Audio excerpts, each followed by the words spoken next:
Lundi 10 avril 2023, bienvenue sur Satellite 24 Télévision pour la revue de la presse, votre programme, la revue de la presse de lundi à vendredi 7h30 sur la télévision de l'Excellent. Nous tenons à nous excuser du malentendu de tout à l'heure. Les équipes techniques voulaient que tout le monde ait le son à la maison. D'ici, recommençons avec la revue de la presse avec le quotidien Cameroun Tribune. Cameroun Tribune qui s'intéresse à l'administration territoriale et services diplomatiques des nouveaux hommes. C'est le titre que nous donne Cameroun Tribune ce matin. À travers 3 décrets signés jeudi dernier, le président de la République a procédé à la nomination des préfets, des sous-préfets ainsi que des percepteurs dans certaines missions diplomatiques au Cameroun et à l'étranger. C'est en lire en page 4 et 5 de Cameroun Tribune. Cameroun Tribune revisite en bas de page en économie la fusion entre le JICAM et ECAM.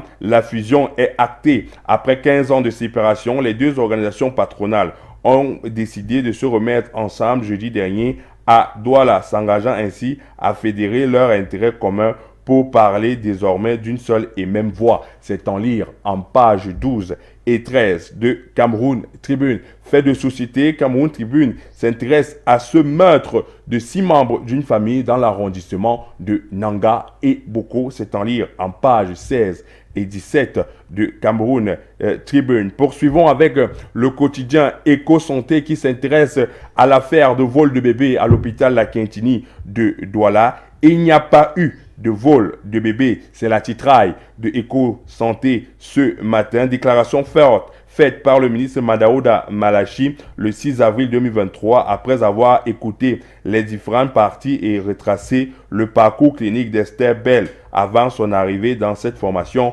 sanitaire. Après explication des médecins et après avoir revisité le parcours clinique de cette mère en détresse, l'avocat de la victime, Faubert Limen, a reconnu qu'il n'y a pas eu vol de bébé et que sa cliente a été victime d'un avortement tardif, raison pour laquelle Esther Bell, sa famille et son avocat ont souhaité que les enquêtes ouvertes par le gouverneur de la région du littoral se referment. C'est en lire en page 4 de Éco-Santé ce matin. On s'intéresse au journal satirique Le Populi. Le journal satirique Le Populi s'intéresse à la Fémania.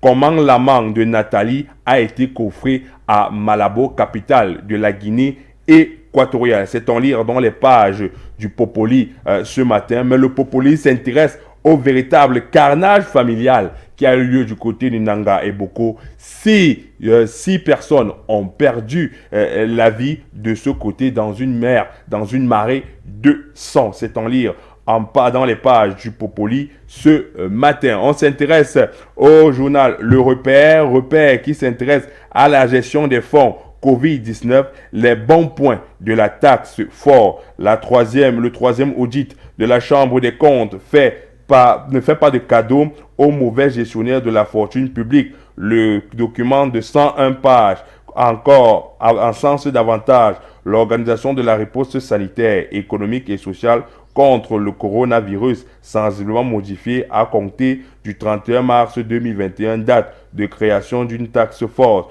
Le groupe de travail logé à la présidence de la République a amélioré la gestion des marchés avec notamment des délais de traitement administratif et de paiement raccourcis, la régularisation des factures impayées et une meilleure maîtrise des prix en comparaison avec ceux pratiqués par l'organe de passation des marchés au ministère de la Santé en 2020. C'est en lire en page 2 et 3 de Repère. Repère s'intéresse à l'immigration clandestine et déclare 2302 personnes rapatriées au Cameroun en 6 ans. C'est en lire en page 10 de Repère. Repère s'intéresse à la SND 30, mission d'évaluation de la Banque africaine de développement au Cameroun. C'est en lire en page 4. Poursuivons avec l'hebdomadaire d'information générale Ambition qui fait le portrait de Françoise Poignet Mami Nyanga, la milliardaire toujours au chevet des démunis. Le portrait de cette femme d'affaires devenue sénatrice au lendemain du scrutin du 12 mars dernier. Poursuivons avec le département de l'Océan. Le peuple Wumbo Kumba prépare un grand festival à l'Ododov, c'est en lire en page 5 de Ambition. Droits des consommateurs, le nouveau plan de bataille de Delors, Magellan, Kamze, Kamga, c'est en lire en page 8 de Ambition ce matin. Poursuivons avec le Tri-Hebdo le soir. Le Tri-Hebdo le soir qui s'intéresse à la polyclinique André Fouda et titre l'arrimage à la modernité. Jeudi dernier, la Fondation médicale André Fouda à Yaoundé a procédé à l'inauguration de la radiographie numérique en son sein. C'est en lire en page 3 du Tri-Hebdo le soir. Le Tri-Hebdo le soir s'intéresse au mouvement citoyen pour la paix et l'unité qui titre le MCPU congratulé par son champion. L'égérie de la jeunesse camerounaise a reçu en audience la présidence coordonnatrice nationale du mouvement citoyen pour la paix et l'unité, Apollonie Fleur Blas. Les dernières orientations issues de cet organe ont été communiquées aux délégués régionaux et de la diaspora au cours de la première réunion trimestrielle de l'association tenue jeudi 6 avril 2023 à Yaoundé. C'est en lire en page 5 du Tri-Hebdo le soir. Poursuivons avec Sans détour qui s'intéresse à la persistance des délestages Eneo, le bras mort de la révolution énergétique.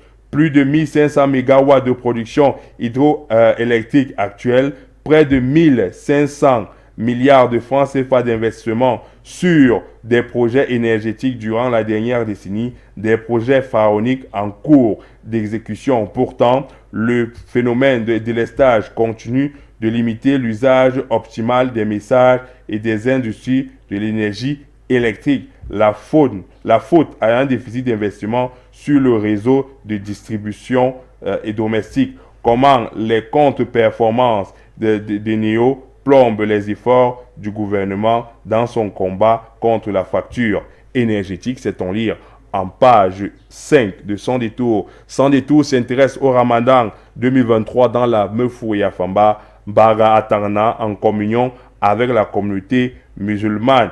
Comme de tradition, le ministre du Commerce a remis le 5 avril dernier en Fou un important don aux fidèles musulmans de son département pour leur permettre de faire face aux contraintes liées au mois d'abstinence. C'est en lire en page 3 de Sans détour. Poursuivons avec le quotidien qui s'intéresse à l'incident de l'hôpital de la Quintini. Pas de bébé volé. Ce que nous apprend au côté du gouverneur de la région du littoral, le ministre de la Santé publique a tenu une réunion d'extrême importance jeudi 6 avril au sein de l'hôpital de la Quintini. Le docteur Madaoum Namalachi a échangé avec les différents parties concernées au sujet d'une histoire de bébé volé dans cet hôpital de référence de la principale ville économique du Cameroun. À l'issue de cette consultation, Esther Aurélie Mbel, accompagnée de son avocat et de sa famille, a admis que sa grossesse n'était pas arrivée à son terme et qu'on ne lui a pas volé d'enfants. C'est en lire dans les pages du quotidien ce matin. Le quotidien s'intéresse à l'Association des journalistes patriotes du Cameroun, accélération des préparatifs de l'Assemblée générale. Poursuivons avec intégration, une raffinerie sous-régionale dans le PIP de la BEAC. C'est en lire. La concrétisation de ce vieux projet pourrait se configurer avec l'extension de la raffinerie nationale. Sonara et compagnie sont mises au défi d'aller au-delà, à l'exemple du Tchad qui raffine déjà 10% de sa production. L'indépendance énergétique de la CEMAC est une meilleure gestion des devises en dépenses. C'est en lire dans les pages de intégration ce matin. Poursuivons avec le financier d'Afrique qui s'intéresse au marché financier, les meilleures sociétés de bourse et de gestion d'actifs en CEMAC. C'est en lire dans le financier d'Afrique, ces meilleures sociétés de bourse et de gestion d'actifs dans la sous-région CEMAC. On s'intéresse patronat, ce qu'il faut comprendre de la fusion entre le JICAM et ECAM. C'est en lire dans les pages de financier d'Afrique ce matin. Digitalisation, la solution des paiements d'impôts du BC et Afrique Paix. C'est en lire dans les pages du financier d'Afrique ce matin. On s'intéresse à l'œil du Sahel qui remémore, qui revisite le 6 avril 1984 du général Pierre Semengue qui décrit cette journée dans les pages de l'œil du Sahel. C'est en lire de la page 8 à la page 11. L'œil du Sahel s'arrête. Bicher Hadi Ali aux commandes du Bureau national des États civils. C'est en lire en page 7 de l'œil du Sahel. L'œil du Sahel refait l'interview du colonel Henri Tinda, commandant de la Légion de la gendarmerie au nord, qui invite les populations à collaborer davantage avec la gendarmerie. On s'intéresse au quotidien Réalité Plus. Hôpital La Quintini de Douala, les détracteurs du professeur Noël Essomba ont encore raté leur coup avec leur faux bébé volé. C'est en lire dans les pages du Réalité Plus. Ce matin, Réalité Plus revisite les Franquis sont en joie. Fambia les félicite pour leur discipline et mobilisation et symbiose. On s'intéresse à Info HO qui s'intéresse aux déclarations de maître Claude Assira, avocat. La loi reconnaît le droit à la défense d'avoir accès à toutes les pièces et actes du dossier de l'enquête préliminaire. C'est en lire en page 4 de Info HO ce matin. Info HO s'intéresse à la nomination des préfets, sous-préfets et percepteurs d'ambassade. L'intégralité des décrets, c'est en lire en page 7 et 12 de Info HO ce matin. Poursuivons avec Essingan, obsèque de Jean-Bernard Ndongo Essomba, la Léquier à l'unisson. Les modalités de contribution et de participation aux obsèques du président du groupe parlementaire RDPC à l'Assemblée nationale prévues du 20 au 22 avril 2023 seront définies demain mardi 11 avril 2023 à Yaoundé dans le cadre des assises du comité départemental de mobilisation des élites et des forces vives de la Léquier convoqué par le président, le ministre Henri Eyebe Aïssi. C'est en lire dans les pages de Essinga ce matin.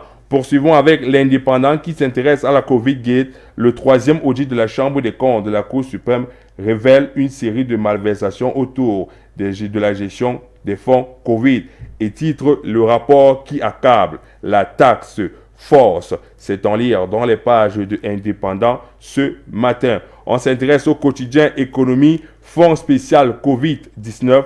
Le flou persiste sur la gestion. C'est ce que révèle le troisième rapport de la Chambre des comptes de la Cour suprême. C'est en lire en page 3 du quotidien économie. Marché des titres de la BIAR, la Centrafrique projette de lever 28 milliards de francs CFA au deuxième trimestre 2023. C'est en lire en page 9 du quotidien économie. Poursuivons avec le quotidien émergence qui s'intéresse à la COVID-19, la charge de la Chambre des comptes contre la taxe force. C'est la titraille du quotidien émergence ce matin. Le troisième rapport livre quelques pépites. C'est en lire en page 3 du quotidien émergence. Le quotidien émergent revient sur le drame terreur à Nanga et Boko. C'est en lire dans les pages